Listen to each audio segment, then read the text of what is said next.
Hello everybody, welcome to What the Flick. I'm Matt, that's Alonzo, that's Christy. How much would a Woodshock shock if a Woodshock could shock wood? I have no idea because I haven't seen the movie. They have though. Nor should you. Whoa, just give it away right at the top. All right, thanks everybody, bye. Please, okay, enlighten us as to why this is better. No, you're going to explain it. You're describing it, no. No, you're describing it. AD. I'll describe it. All right, fine, I'll describe it. I'll describe it, I didn't see it. All right, the Mulleavy sisters, who are better known as the fashion label Rodarte, make their directorial debut. It stars Kirsten Dunst, and it's about medical marijuana and assisted suicide and hallucinations and sounds like a good weekend. Things. Take a look. Remember when we used to play in the woods together? I got lost that one summer. When I turned around, you were gone. Are you sure you want to do this? How's Theresa? She's just, You ever regret it? Cutting everything down? Sometimes. This is a whole bunch of like pseudo profound film school twaddle, right? It's just like Ninjago. I almost would rather watch Woodshock again because it's at least like more interesting. But it's like, it's all kind of trickery to try to indicate her internal state.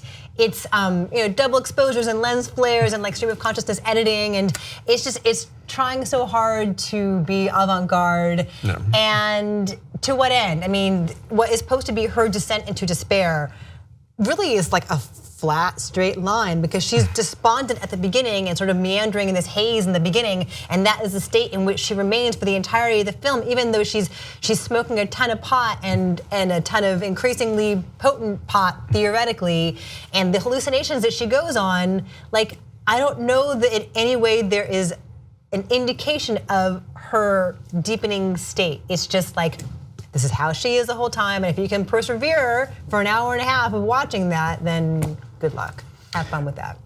I thought it was stultifyingly dull. Okay, yes. I can't disagree really with any of that. I don't know, there was something about the trippiness of it and the mournfulness of it, because yeah, the film starts with her helping her mother die. It's not a spoiler, it happens in the first 5 minutes. And yeah, so that does sort of carry through the rest of the film. And I thought, as a look at somebody going through that and trying to self-medicate her way through that, it was interesting to watch. And I mean, yeah, this is a very much a flawed film, and it's very much a first film.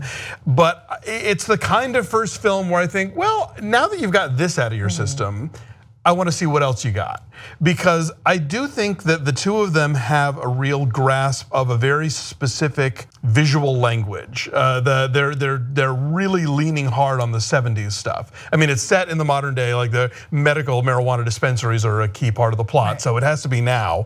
But it is shot in that sort of like sun flare, hazy, like earth tony, wood panel-y kind of way. A lot of wood paneling and like no smartphones, and they all have old like vintage cars and trucks. Like it's very retro chic. Right, yes. The guys all have the sort of hipstery hair and facial hair, where it could be 1973, maybe, Yeah, I mean, I'm not gonna throw myself on the sword of this movie. I mean, it's a 0 on Rotten Tomatoes, which I think is a little harsh, but that is tough to achieve, by the way. But I understand. I mean, it's funny because I saw it at the Venice Film Festival, and like those first reviews, it was everybody else was in that room with me, and they all hated it. I was like, wow, I didn't think it was that bad. Did it get booed at Venice? It didn't, not at the press screening, but there was definitely you can tell the way that people get up from their seats. Sometimes there was a lot of like just sort of angry, like, ugh, this is done, Yeah. Get me out of here. Yeah, the theater seats tell you a lot about how people responded.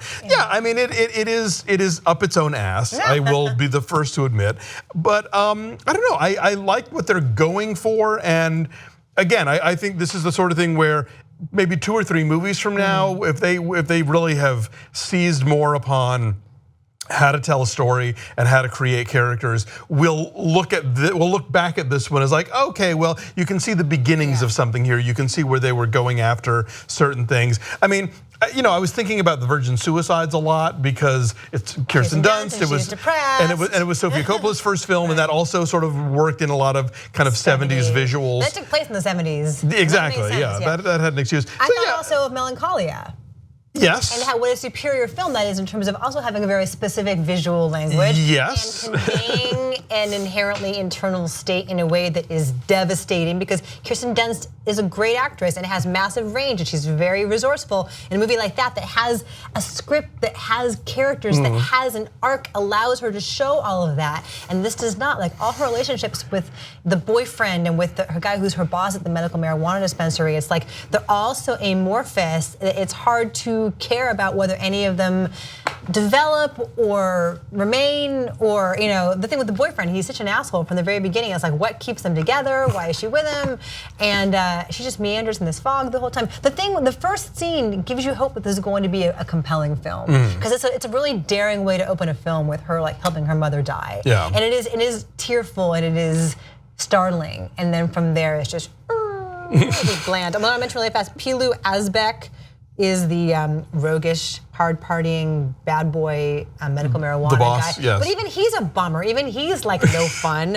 And Joe Cole is her boyfriend. And then there's this whole like possible subplot of her, like, is she the angel of death and she helps people cross over to the other side? And that's not developed very well either. Yeah, a lot of ideas that are like threads that are not developed very well. This is not a successful film, but I think it's not an entire. I don't think it's entirely a disaster either. And so again, I would say don't put this necessarily at the top of your list, but if you are interested in new filmmakers, and I think ones that have some real potential, it might be worth checking out just to sort of be like, so when they hit it, later, you're like, oh yeah, well I saw Woodshock in the theater, didn't you? Woodshock, yes, and the title comes from, because apparently the ladies grew up in Santa Cruz, and so the title comes from like the physical reverberation of what happens when like old growth trees are chopped down, and that's why you see her meandering the forest a lot in a nightgown, looking sad, because the trees are being chopped down. That's a whole other thing that is like thrown out there. Like, here's some trees. I'm saying sad trees. I'm saying it's a dark. Where's the dark Lorax? forest. Yes. 1.5.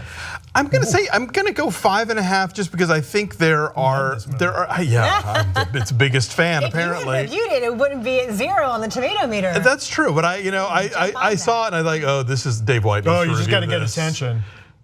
Yeah, that's what I live for. Even Dave didn't like it though, right? Yeah, no, he's returning his review today. I don't know if he's fresh or rotten, but he's very not down for it either. Yeah, this is a movie with problems, but I think I see the seeds of potential for the Rodarte label to become filmmakers. We'll see where that goes. I could be totally wrong, but yeah, it's promising. 3.5. And 0 on the tomato meter. Maybe you need to be stoned to enjoy it. Maybe you need to have visited your own personal medical marijuana dispensary in order to enjoy it and be on their wavelength. It couldn't hurt. All right, bye.